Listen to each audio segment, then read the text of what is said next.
Today is Friday. It is Chavtes Cheshvan Tovshin Ayin Daled. We are in the Mamar Vayihiyu Chayei Sara, Shabbos Pashas Chayei Sara, Mevorchim Achedesh Kislev Tovshin Yud Beis, on page Kuf Samach Hey, in Teres Menachem Sefer Mamar Tovshin Yud Aleph Tovshin Yud Beis, and we are. Is there a book? Is there one of these downstairs? I'll give for David. You know? Can I get him? Is there a book downstairs? Should be. Yes. It's Chavches, I'm sorry. Right, Chavches. Quite right. I got mixed up with Shabbos. That means Shabbos already. Chavches 7. And we are 1, 2, 3, 4, 5, 6, 7, 8, 9, 10, 11, 12, 13. 13 lines from the end of the paragraph. Not from the end of the page, but from the end of the paragraph. You know what? Let's talk about the top of the page. 1, 2, 3, 4, 5, 6, 7, 8, 9, 10. 10 lines from the top. The line starts Einoi be'erech, or by the full stop. Vayihiyu.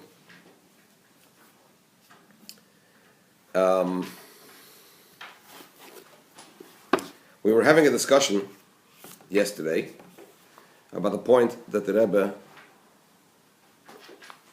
makes here.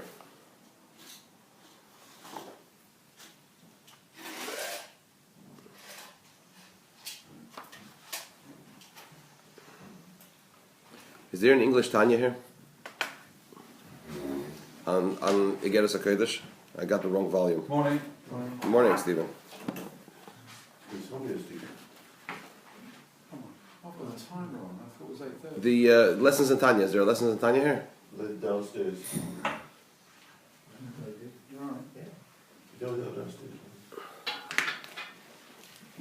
On the Igeres HaKodesh. But it has to be the volume that includes the Igeres HaKodesh 15, chapter 15. Because I brought the one that starts from 23 for some reason. From 21.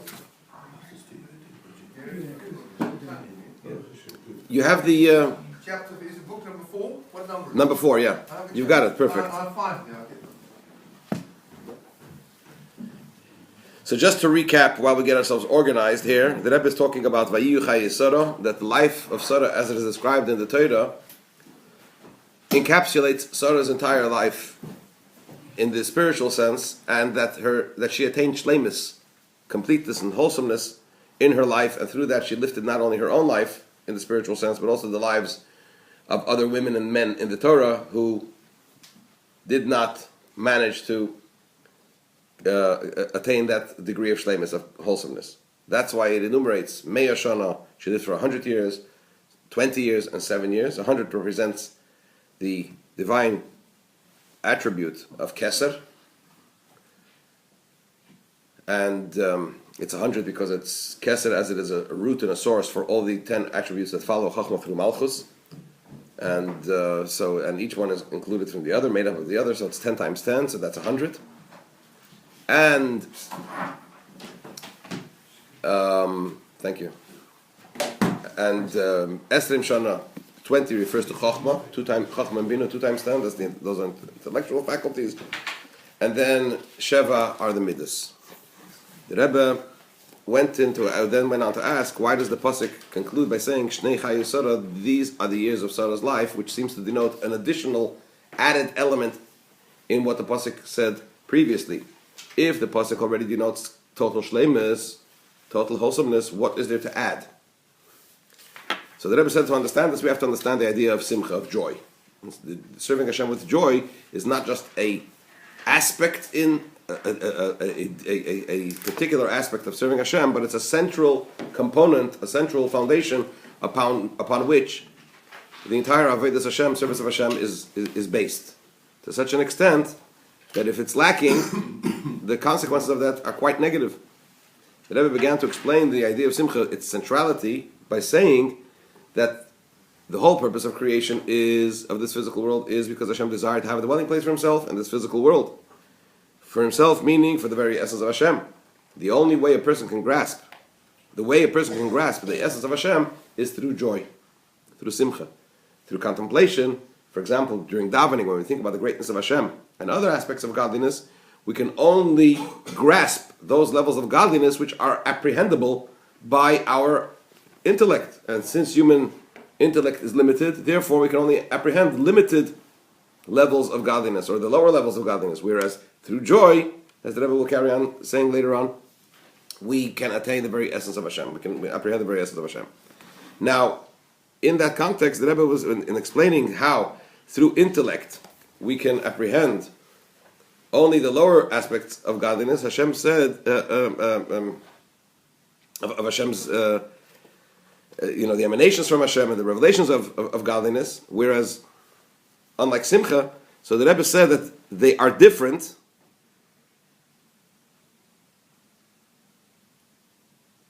Joy and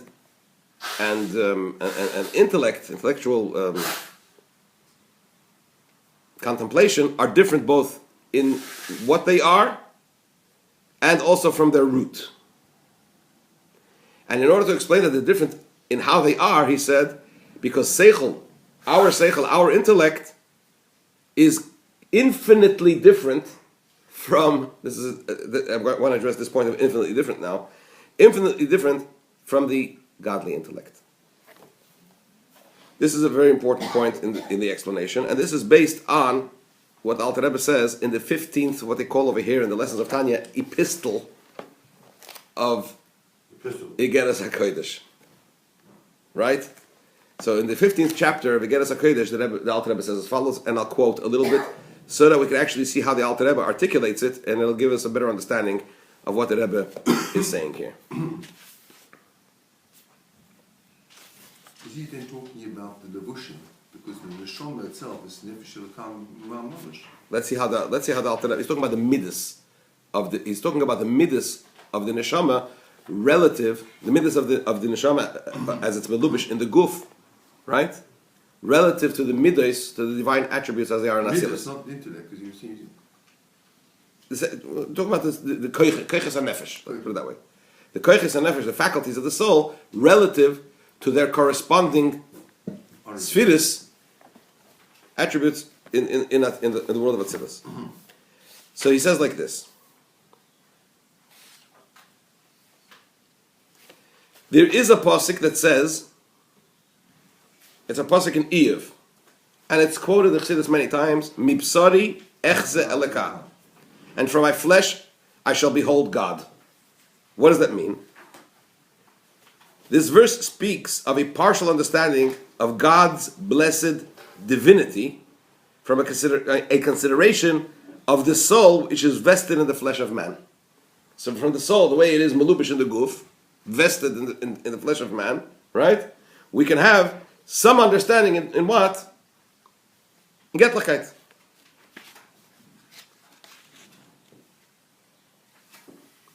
And as you rightly point out, Harris, the Rebbe talks about, there's a note from the Rebbe on this saying, that we're talking about the dimension of the soul that animates the body. So we're talking about the chelik of the neshama, which is melubish in the guf. Because the essence of the soul, the etzem nefesh, just like the spirituality that transcends this world at large, the etzem nefesh also remains what? Remains incomprehensible to man. So we're talking about the chelik of the neshama, which is melubish in the guf. Right? And he brings another few points which denote that from the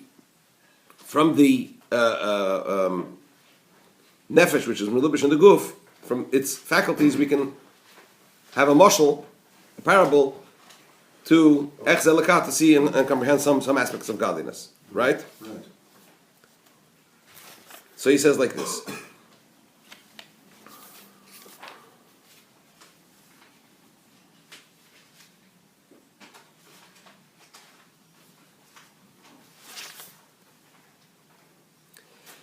The conclusion is thus, even a soul that is merely at the level called nefesh, which means the lowest level of the soul, comprises all the sephiros of the worlds of Asiyah, Chachma, Bina, Zoh, and Nukva.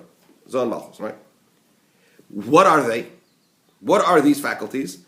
These in turn are the external aspects of the kelim of Zoh and Nukva of Atzilus. Right? And the kelim of Atzilus, the vessels of Atzilus, are truly divine. And what is clothed in the kelim of Atzilus? What's clothed in the kelim of Atzilus is the Ein Sof. The Ein, which is Melubish the Keli, the divine energy in Atzilus, that is vested within the kelim, or operates in union with the kelim, the vessels of Atzilus. The Ein is Ein Sof. Whereas the kelim are already finite, right? Because they already have some kind of character, like chesed, gvura, and so on and so forth. And Hashem and his Eiris are one, and Hashem and his kelim are one, so therefore, that follows on to the fact that it's all united with Hashem. So therefore, the soul that derives from these spheres, it follows therefore that what? That the Ein Sof light radiates in the soul of man as well, vested and concealed in the light of its chokhmah in order to animate man. So through that connection, ultimately, the faculties of the nefesh, which is malubish in the guf, which is clothed in the body, vested in the body, has that connection to the Ein Sof. And through this, because of this, and from this, man is enabled to understand something of the supernal spheres. Now, what's the relationship? This is what we're talking about. What is the relationship between the human faculties, as they operate from the soul, as they are clothed in the body, relative to those corresponding spheres attributes, divine attributes of Atzilus? Right? What is the relationship? So he says, we first have to preface that which I heard from my teacher, Olav Hashalom, meaning the Magid of Mizrich, on the pasuk Vanochi Afar Va'efer, which is the pasuk that Rebbe is quoting in the Maimer. Avram Avinu says, I am but dust and ashes.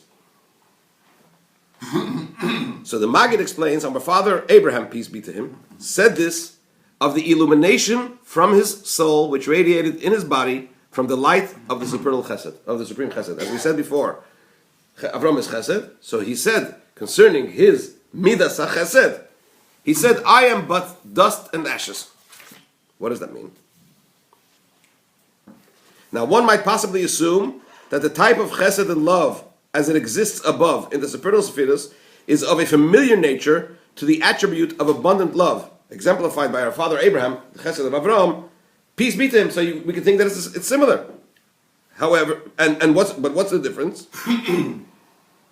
Though surpassing it infinitely. Right? So although the supernal spheres, meaning Chesed Atzilus, is of such a high level, one would have thought that Chesed of Avraham, Chesed, the attribute of Chesed as it is clothed in Avraham, is of similar attribute, of similar nature. Mikol Mokim, nevertheless, one might possibly assume this. Therefore, he says, I am dust and ashes. What does it mean? This is all the Pirush now of the Maggid. That is, like ashes, which are the essence and substance of the burned wood. For the wood was previously composed of the four basic elements, fire, air, water, and earth, of which all matter is compounded. It's just a question of the balance of one relative to the other, which separates one component, one created being from another. And the three elements of fire, water, and air passed away. How? Through the process of being burned, and were consumed in the smoke that came into being through their combination, as is known, right? As to the fourth element of the wood, namely its component of earth, which goes downward and does not ascend with the smoke, and over which the fire has no domination, it is this that remains in existence and constitutes the ashes. Now, the whole of the essence of the wood, with its tangible substantiality, right?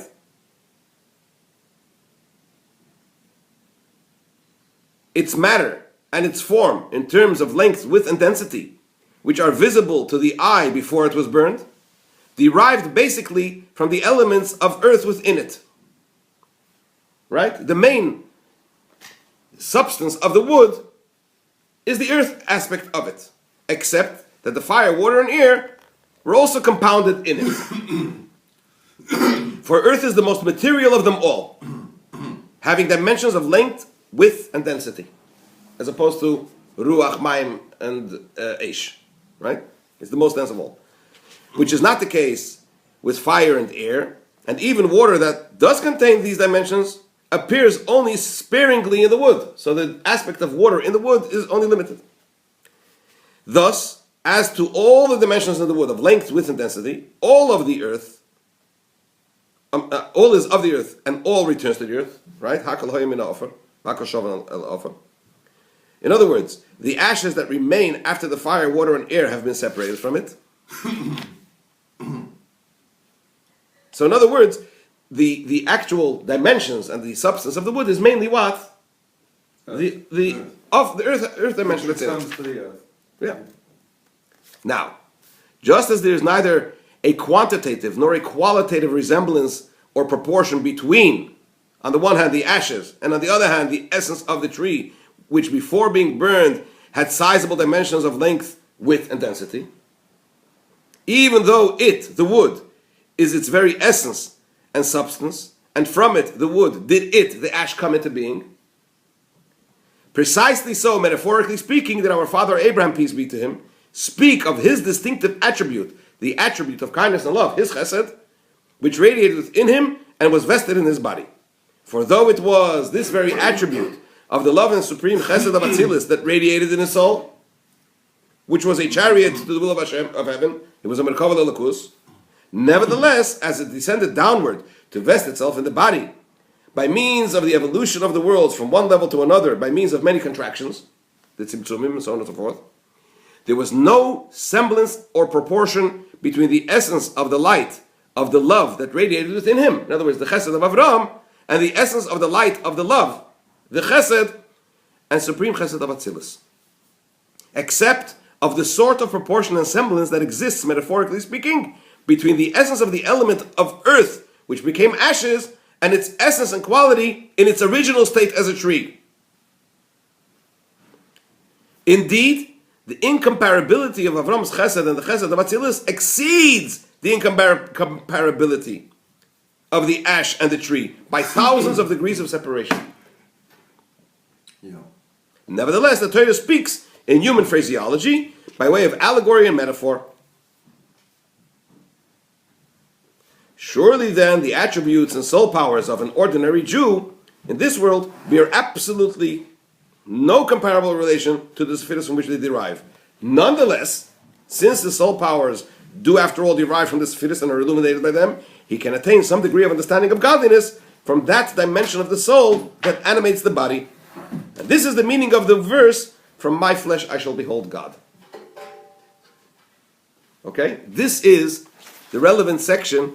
Then the Alter Rebbe goes on into detail of all the various spheres. But this is the reference to the relevant section where he talks about the fact that on the one hand, it's of the divine, on the other hand, it's a different mehus.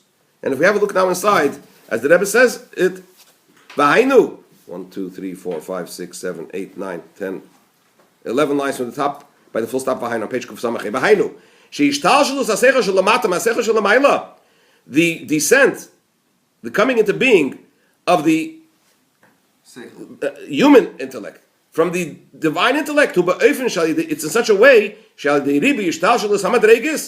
the abundance of this order of descent, from descending from one level to another. What transpires is an essential change. It's intellect, but it's a different. It's essentially different intellect, different being. Just like concerning the faculty, the emotional faculties, that the descent, the coming into being of the faculty of kindness of Avram Avinu, as it comes down from where? From the attribute of kindness of above, meaning from Atzilus, is in a manner that it becomes a different essence.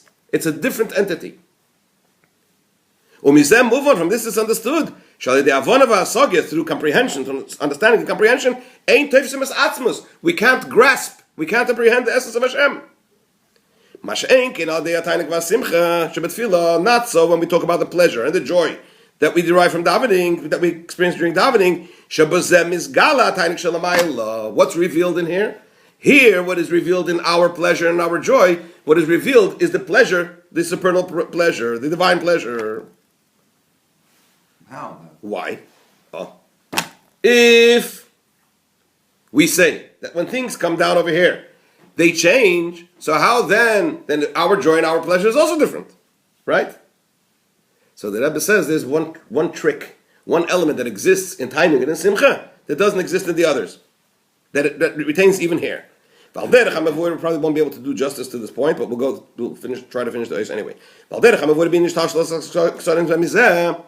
Similar to that which is known concerning the chain link connection between the dimensions of Keser, one from the other, meaning to say that in the Seder Shtal Shalos in the order of descent, you have Keser, then you have the 10 spheres, the 10 attributes that follow in that realm, right, till Malchus. Then what happens is there's another Keser for the forthcoming realm and the 10 divine attributes that are going to exist in that world. And in each world it repeats itself.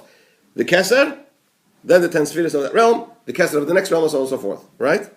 However, says the Rebbe, there is a link between each of the Kesarim that remains.